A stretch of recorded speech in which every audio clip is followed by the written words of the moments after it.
ನಮಸ್ಕಾರ ಎಲ್ಲರಿಗೂ, welcome to my channel. ನಾನು ಇವತ್ತು ನಿಮಗೆ ಒಂದು ಚಿಕನ್ ನಾನ್ ವೆಜ್ ರೆಸಿಪಿ ಇಟ್ಕೊಂಡು ಬಂದಿದ್ದೇನೆ. ಇದು ರೆಡ್ ಚಿಕನ್ ಹೈದರಾಬಾದಿ ಅಂತ. ಬಟ್ ಇದು ಹೆಚ್ಚು ರೆಡ್ ಕಲರ್ ಆಗಲಿಲ್ಲ, ಅದನ್ನು ನಾನು ಹೇಳ್ತೇನೆ ಯಾಕೆ ಅಂತ. ಯಾಕಂದರೆ ಅದರಲ್ಲಿ ಇದರಲ್ಲಿ ನಾನು ಕಲರ್ ಹಾಕಲಿಲ್ಲ. ಆ್ಯಕ್ಚುಲಿ ಇದು ಹೋಟ್ಲಲ್ಲಿ ರೆಡ್ ಕಲರ್ ಹಾಕ್ತಾರೆ. ಸೊ ಈ ಥರ ನೋಡಿ, ನಾನು ಸರ್ವ್ ಮಾಡಿ ತೋರಿಸ್ತೇನೆ ನಿಮಗೆ.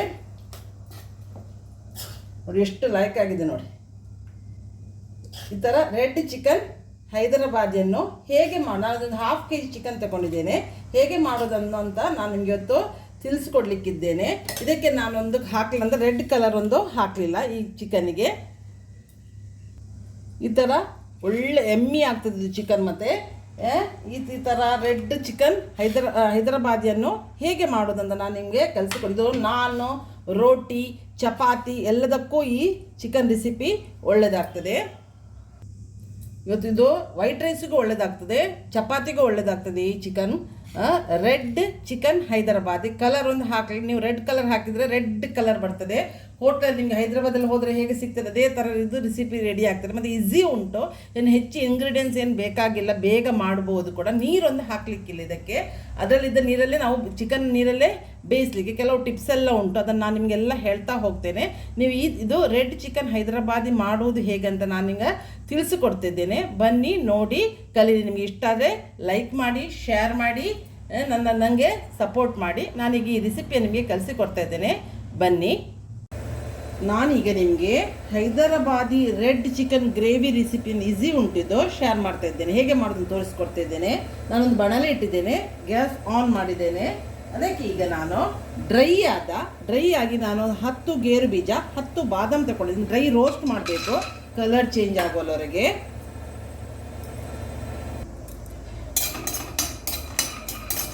ಗ್ಯಾಸ್ ಹೈ ಫ್ಲೇಮಲ್ಲೇ ಇಟ್ಟಿದ್ದೇನೆ ನಾನು. ನೀವು ಒಂದು ಸ್ವಲ್ಪ ಕಲರ್ ಚೇಂಜ್ ಆಗಬೇಕು ಗೇರು ಬೀಜದ್ದು. ಇದನ್ನು ಮತ್ತೆ ನಮಗೆ ಟೇಸ್ಟ್ ಮಾಡಲಿಕ್ಕೆ ಉಂಟು. ಏನು ನಿಮಗೆ ಇಂಗ್ರೀಡಿಯೆಂಟ್ಸ್ ಏನು ಹೆಚ್ಚು ಬೇಕಾಗಿಲ್ಲ, ಬಟ್ ರೆಡ್ ಕಲರಲ್ಲಿ ಇರ್ತದೆ ಇದು. ನೀವು ಹೈದರಾಬಾದಲ್ಲಿ ಎಲ್ಲ ಹೋದರೆ ನೀವು ರೆಡ್ ಕಲರಲ್ಲಿ ಇದು, ಅದಕ್ಕೆ ಹೆಸರೇ ರೆಡ್ ಚಿಕನ್ ಗ್ರೇವಿ ಅಂತ. ಸೊ ಅವರು ಅದಕ್ಕೆ ಕಲರ್ ಹಾಕಿರ್ತಾರೆ. ನಾನು ಕಲರ್ ಹಾಕೋದಿಲ್ಲ. ಕಲರ್ ನಿಮಗೆ ಬೇಕಾದಾಗೆ ನೀವು ಹಾಕ್ಬೋದು ರೆಡ್ ಕಲರ್. ಸೊ ಅಷ್ಟು ಕಲರ್ ನಂದು ಏನು ರೆಡ್ ಕಲರ್ ಬರೋದಿಲ್ಲ. ನಾನು ಕಲರನ್ನು ಅವಾಯ್ಡ್ ಮಾಡ್ತೇನೆ ಅಂತ ಹೇಳಿದ್ದೇನೆ ನಿಮಗೆ ಮೊದಲು ಕೂಡ. ನಿಮಗೆ ಬೇಕಿದ್ರೆ ಕಲರ್ ರೆಡ್ ಬರಬೇಕು, ಅದೊಂದು ಪಿಂಚ್ ಆಫ್ ರೆಡ್ ಕಲರ್ ಹಾಕಲಿಕ್ಕೆ. ಇದಕ್ಕೆ ನಾನೀಗ ಕಾಶ್ಮೀರಿ ರೆಡ್ ಚಿಲ್ಲಿ ಪೌಡರ್ ತಗೊಳ್ತೇನೆ ಇದಕ್ಕೆ ಕಲರ್ ಬರಲಿಕ್ಕೆ. ನೋಡಿ, ಇದನ್ನು ಡ್ರೈ ಆಗಿ ಏನು ಎಣ್ಣೆ ಏನು ಹಾಕದೆ ಗೇರು ಬೀಜ ನೋಡಿ ಕಲರಿಗೆ ಹದ ಚೇಂಜ್ ಆಗ್ತಾ ಬರ್ತದೆ. 1 ನಿಮಿಷ ನೀವೀಗ ಫ್ರೈ ಮಾಡಿ ತೆಗೆದ್ರೆ ಸೈ. ಈಗ ನಾನು ಇದನ್ನು ಗ್ಯಾಸಿಂದ ತೆಗಿತೇನೆ. ನೋಡಿ ಎಲ್ಲ ಕಲರ್ ಚೇಂಜ್ ಆಗ್ತಾ ಬಂತು, ತೋರ್ತೊಂಡು ನಿಮಗೆ. ನಾನೀಗ ಅದೇ ಬಾಣಲೆಗೆ ಒಂದು 5 ಟೇಬಲ್ ಸ್ಪೂನಷ್ಟು ಕುಕ್ಕಿಂಗ್ ಆಯಿಲ್ ತಗೊಂಡಿದ್ದೇನೆ. ಈಗ ಅದು ಆಯಿಲ್ ಬಿಸಿ ಆಗ್ತಾ ಉಂಟು. ಇದು ನೋಡಿ ತಣಿದ ನಂತರ ನಾನು ಇದನ್ನು ಪೇಸ್ಟ್ ಮಾಡ್ತೇನೆ ಮಿಕ್ಸಿ ಜಾರಲ್ಲಿ. ಈಗ ನಾನು ಆಯಿಲಲ್ಲಿ ಕಾಯ್ತಾ ಉಂಟು. 2 ಮೀಡಿಯಮ್ ಸೈಜ್ ಆನಿಯನನ್ನು ನಾನೀಗ ತಿನ್ನಿ ಸ್ಲೈಸ್ ಮಾಡಿ ತಂದಿದ್ದೇನೆ. ಇದನ್ನು ಇದಕ್ಕೆ ಹಾಕಿ ನಾವು ಬ್ರೌನ್, ಯಾವಾಗಲೂ ನಾವು ಬಿರಿಯಾನಿಗೆಲ್ಲ ಹಾಕ್ತೇವಲ್ಲ ಆನಿಯನ್, ಅದೇ ಥರ ಬ್ರೌನ್ ಆಗೋವರೆಗೆ ಇದನ್ನು ಫ್ರೈ ಮಾಡಬೇಕು. ನೋಡಿ ಎಣ್ಣೆ ಫುಲ್ಲು ಕಾದಿರಬೇಕು ನೀವು ಹಾಕುವಾಗ. ಆನಿಯನ್ ಯಾವಾಗಲೂ ಸರಿ ಕಾದಿದೆ. ಒಂದು 5 ಟೇಬಲ್ ಸ್ಪೂನಷ್ಟು ನಾನು ಕುಕ್ಕಿಂಗ್ ಆಯಿಲ್ ತಗೊಂಡಿದ್ದೇನೆ. ಎಣ್ಣೆ ಕಾದ ನಂತರ ಮಾತ್ರ ಆನಿಯನ್ ಹಾಕಿ. ಮತ್ತು ಇದು ಹೈ ಫ್ಲೇಮಲ್ಲೇ ಕೈ ಆಡಿಸ್ತಾನೆ ಒಂದೇ ಈಕ್ವಲ್ ಆಗಿ ಎಲ್ಲವೂ ಕಾಯಬೇಕು. ಬ್ರೌನ್ ಆಗೋವರೆಗೆ ಕಾಯಿಸ್ಬೇಕು ಇದನ್ನು. ನಾನು ಇಲ್ಲಿವರೆಗೂ ನಿಮಗೆ ಚಿಕನ್ ತೋರಿಸಲಿಲ್ಲ, ಎಲ್ಲ ತೋರಿಸ್ತಾ ನಿಮಗೆ ಮಾಡ್ತಾ ಮ್ಯಾರಿನೇಷನ್ ಮಾಡಿ ಇಡ್ಲಿಕ್ಕೆ ಉಂಟು. ಅದಕ್ಕಾಗಿ ಇದನ್ನೆಲ್ಲ ಮಾಡಿ ನಾವು ಮ್ಯಾರಿನೇಷನ್ ಮಾಡಿ ಒಂದು 1/2 hour to 1 hour ಚಿಕನನ್ನು ನೀವು ಇಡಬೇಕು. ಅದನ್ನು ತೋರಿಸ್ತೇನೆ. ಸ್ಟಾರ್ಟಿಂಗ್ ಎಲ್ಲ ನಾವು ಇಂಗ್ರೀಡಿಯೆಂಟ್ಸನ್ನು ರೆಡಿ ಮಾಡುವ.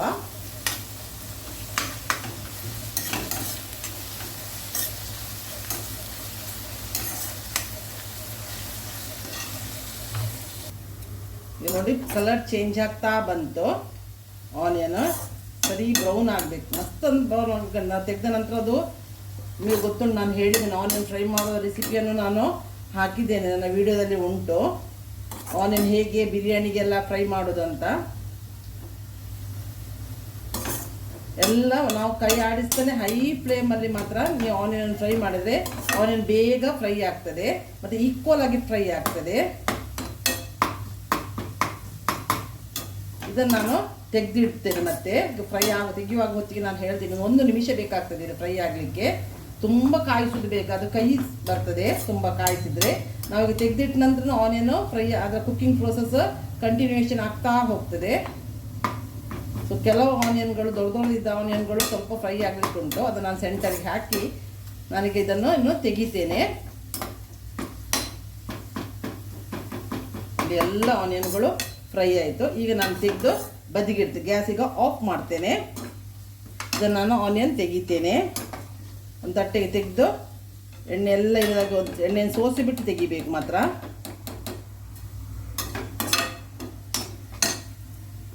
ನಾನೀಗ ಚಿಕನನ್ನು ಮ್ಯಾರಿನೇಷನ್ ಮಾಡ್ತೇನೆ. ಒಂದು ಅರ್ಧ kg ಅಷ್ಟು ಆಗೋಷ್ಟು ಚಿಕನ್ ಇದೆ ನನ್ನ ಹತ್ರ.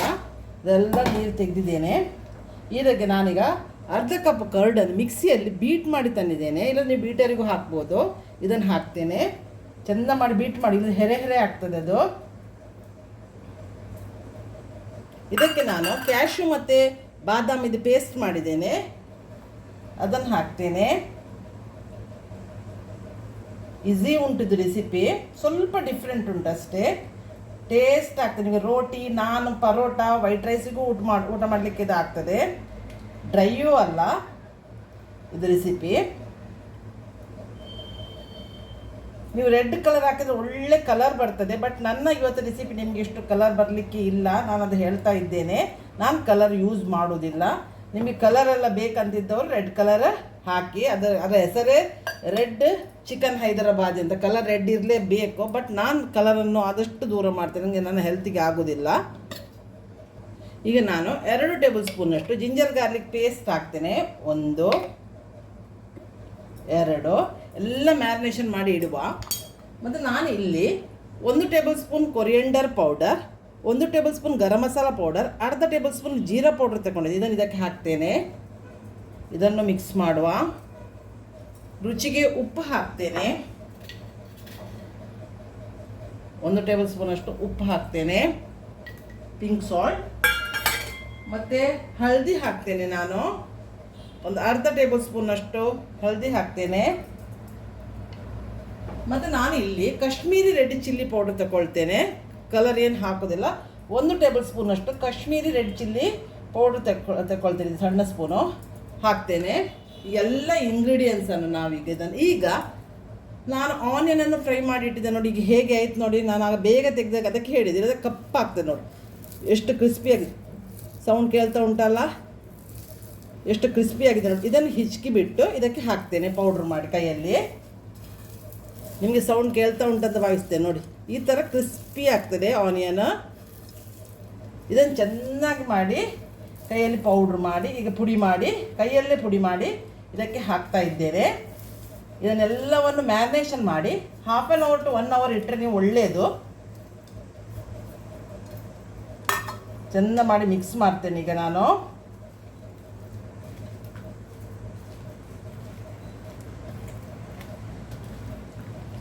ಆದಷ್ಟು ನನಗೆ ಗೊತ್ತಿದ್ದಷ್ಟು ರೆಸಿಪಿಯನ್ನು ನಿಮಗೆ ಹಾಕ್ತಾ ಬರ್ತಾ ಇದ್ದೇನೆ. ಆದಷ್ಟು ನನ್ನ ವಿಡಿಯೋ ನೋಡಿ, ಕಂಪ್ಲೀಟಾಗಿ ಕ್ಲೀನಾಗಿ ನೋಡಿ ನೀವು ಟ್ರೈ ಮಾಡಿ ರೆಸಿಪಿಯನ್ನು. ನಾನು ಅದಕ್ಕೆ ಮಾಡೋದು.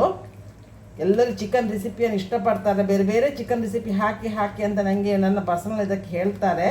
ಸೊ ಆದಷ್ಟು ನಾನು ಟ್ರೈ ಮಾಡ್ತೇನೆ ನೋಡಿ. ಇದೆಲ್ಲ ನಾನೀಗ ಚೆಂದ ಮಾಡಿ ಮ್ಯಾರಿನೇಷನ್ ಮಾಡಿ ನೀವು ಈ ಟೈಮ್ ಇದ್ದರೆ 1 hour ಇಡ್ಬೋದು, ಇಟ್ಟಷ್ಟು ಒಳ್ಳೇದಿದು. ಆಗ ಎಂತ ಗೊತ್ತುಂಟು, ಚಿಕನ್ನು ಜ್ಯೂಸಿ ಆಗ್ತದೆ ಮತ್ತು ಚಿಕನ್ ಬೇಯುವ ಟೈಮು 10 minutes ಕಡಿಮೆ ಸಾಕಾಗ್ತದೆ. ನೀವು 1 hour ಇಟ್ಟರೆ 10 minutes ಟೈಮ್ ಕಡಿಮೆ ಆಗ್ತದೆ. ಇದಕ್ಕೆ ನಾನೊಂದು 1/2 ಲೈಮನ್ನು ಹಿಡಿತೇನೆ. ಮೊಸರು ಅರ್ಧ ಕಪ್ ಹಾಕಿದ್ದೇನೆ, ಹುಳಿ ಇಲ್ಲದ ಮೊಸರದು. ನಾನು ಹಂಕರ್ಡ್ ಹೇಳ್ತೇನಲ್ಲ, ಮಿಲ್ಕಿ ಮಿಸ್ಟ್, ಅದನ್ನು ಮಿಕ್ಸಿಗೆ ಹಾಕಿ ಇಲ್ಲದದು ಇದಾಗ್ತದೆ ಬೇಯುವ ಹೊತ್ತಿಗೆ. ಈಗ ನಾನು ಇದಕ್ಕೆ 1/2 ಲೈಮನ್ನು ಹಿಂಡ್ತೇನೆ. ಬೀಜ ತೆಗಿಬೇಕಲ್ಲದ ಕೈ.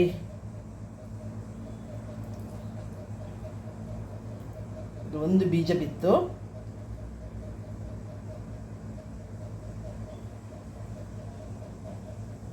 ಇದನ್ನು ನಾನೀಗ ಚೆಂದ ಮಾಡಿ ಪುನಃ ಕಲಸಿಬಿಟ್ಟು ಇದನ್ನೊಂದು 1/2 hour ಇಟ್ಟು ನಾನು ಉಳಿದ ಪ್ರೋಸೆಸನ್ನು ನಿಮಗೆ ತೋರಿಸ್ತೇನೆ. ಅದಕ್ಕೆ ನಾನು ಹೇಳಿ ಸ್ಟಾರ್ಟಿಂಗ್ ಎಲ್ಲ ನಾವು ಇನ್ನು ಏನು ಐಟಮ್ ಹಾಕಲಿಕ್ಕೆ ಹೆಚ್ಚೇನಿಲ್ಲ, ಬೇಯಿಸೋ ಪ್ರೋಸೆಸನ್ನು ನಾನು ನಿಮಗೊಂದು ತೋರಿಸಿಕೊಡ್ತೇನೆ.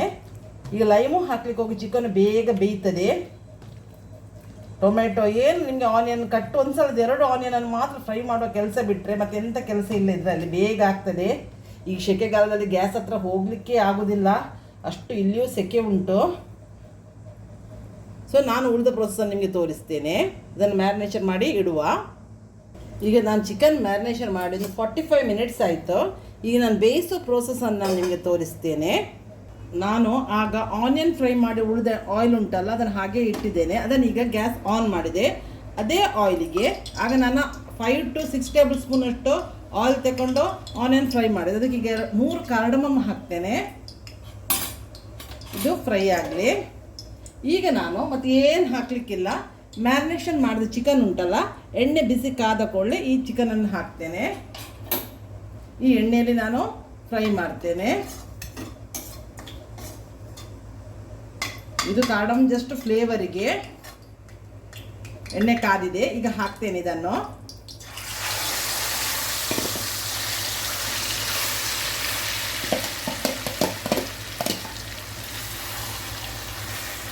ಇದನ್ನು ಹೈ ಫ್ಲೇಮಲ್ಲಿ 2 ನಿಮಿಷ ಈ ಚಿಕನನ್ನು ಈ ಆಯಿಲಲ್ಲಿ ಫ್ರೈ ಮಾಡಬೇಕು.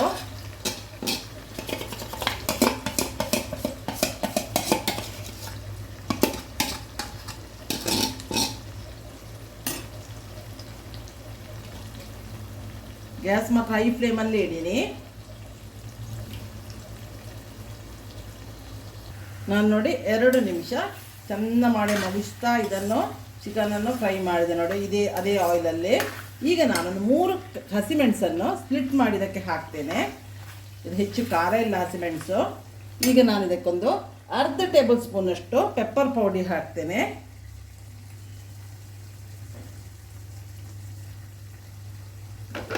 ಇದನ್ನು ಮಿಕ್ಸ್ ಮಾಡುವ.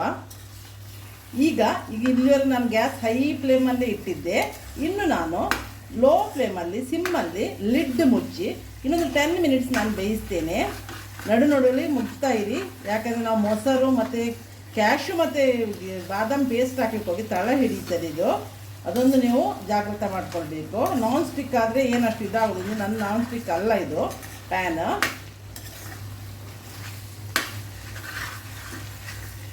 ಸೊ ನೀವು ಇದನ್ನು ಮುಗಿಸ್ತಾ ಇರಬೇಕು. ಈಗ ನಾನು ಗ್ಯಾಸನ್ನು ಸಿಮ್ ಮಾಡ್ತೀನಿ, ಯಾಕಂದರೆ ಚಿಕನ್ ಎಲ್ಲ ಬಿಸಿ ಆಯಿತು. 10 ಮಿನಿಟ್ಸ್ ನಾನು ಹೈ ಫ್ಲೇಮಲ್ಲಿ ಬೇಯಿಸಿದೆ. ಮತ್ತು ನಾವು ಉಪ್ಪು ಖಾರ ನೋಡೋ ಈಗ ನೀವು ಇಷ್ಟೊತ್ತಿಗೆ ನೀವು ಕಲರ್ ಹಾಕ್ಬೋದು. ಒಂದು ಪಿಂಚ್ ಆಫ್ ರೆಡ್ ಕಲರನ್ನು ನೀವು ಹಾಕ್ಬೋದು. ನಿಮಗೆ ಕಲರ್ ಬೇಕಂತಿದ್ದರೆ. ನಾನು ಹೇಳಿದರೆ ನಾನು ಕಲರ್ ಹಾಕೋದಿಲ್ಲ, ಆ್ಯಕ್ಚುಲಿ ರೆಡ್ ಕಲರ್ ಹಾಕ್ತಾರೆ. ನೀವು ಇದು ಚಿಕನೇ ಹಾಗೆ ಅಲ್ಲ, ರೆಡ್ ಹೈದರಾಬಾದಿ ಚಿಕನ್ ಅಲ್ಲ, ಸೊ ರೆಡ್ ಕಲರ್ ಇದ್ದೇ ಇರ್ತದೆ. ನಾನಿದು ಕಾಶ್ಮೀರಿ ರೆಡ್ ಚಿಲ್ಲಿದು ಮಾತ್ರ ಕಲರ್ ಇದು. ಸೊ ನಾನು ರೆಡ್ ಕಲರ್ ಇದಕ್ಕೆ ಹಾಕೋದಿಲ್ಲ. ನೀವು ಇಷ್ಟೊತ್ತಿಗೆ ರೆಡ್ ಕಲರ್ ಹಾಕಿ ಇನ್ನೊಂದು 10 ಮಿನಿಟ್ಸ್ ಸಿಮ್ಮಲ್ಲಿ ಇದನ್ನು ಲಿಡ್ ಮುಚ್ಚಿ ನಾವು ಬೇಯಿಸುವ.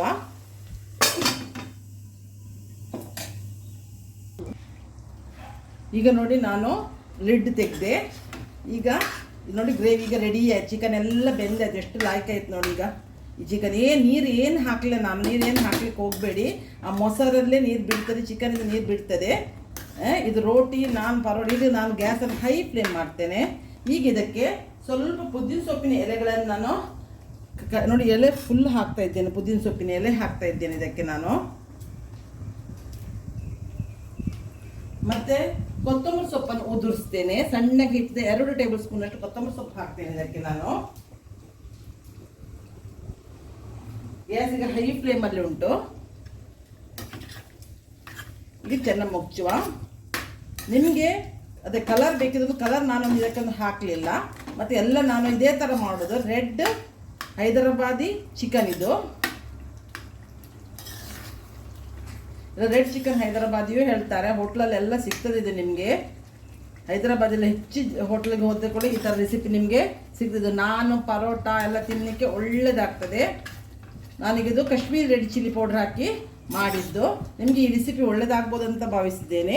ನನ್ನ ಎಲ್ಲ ಸಬ್ಸ್ಕ್ರೈಬರಿಗೂ ವ್ಯೂವರ್ಸಿಗೂ ಥ್ಯಾಂಕ್ಸ್. ಆದಷ್ಟು ನನ್ನ ವಿಡಿಯೋ ನೋಡಿ ಇಷ್ಟ ಆದವರು ನೀವು ಲೈಕ್ ಮಾಡಿ. ನನ್ನ ವಿಡಿಯೋವನ್ನು ಕ್ಲಿಯರಾಗಿ ನಾನು ಏನು ಮಾಡಿದ್ದನ್ನು ಕ್ಲಿಯರಾಗಿ ನೋಡಿ ಈ ರೆಸಿಪಿಯನ್ನು ನೀವು ಟ್ರೈ ಮಾಡಿ ನೀವು ಈ ರೆಸಿಪಿ ಹೇಗೆ ಬಂತಂತಲೂ ನನಗೆ ಕಮೆಂಟ್ಸ್ ಬಾಕ್ಸಲ್ಲಿ ತಿಳಿಸಿ. ನಿಮಗೆ ಈ ರೆಸಿಪಿ ಇಷ್ಟ ಆದರೆ ನಿಮ್ಮ ಫ್ರೆಂಡ್ಸ್ಗಳಿಗೂ ಶೇರ್ ಮಾಡಿ. ಆದಷ್ಟು ಸಬ್ಸ್ಕ್ರೈಬ್ ಆಗದವರು ಸಬ್ಸ್ಕ್ರೈಬ್ ಆಗಿ ನೋಡಿ, ನನಗೆ ಸಪೋರ್ಟ್ ಮಾಡಿ. ನಾನು ಇನ್ನೊಂದು ಒಳ್ಳೆ ರೆಸಿಪಿ ನಿಮ್ಮನ್ನು ಮೀಟ್ ಆಗ್ತೇನೆ. ಅಲ್ಲಿವರೆಗೆ ಬಾಯ್. Thank you.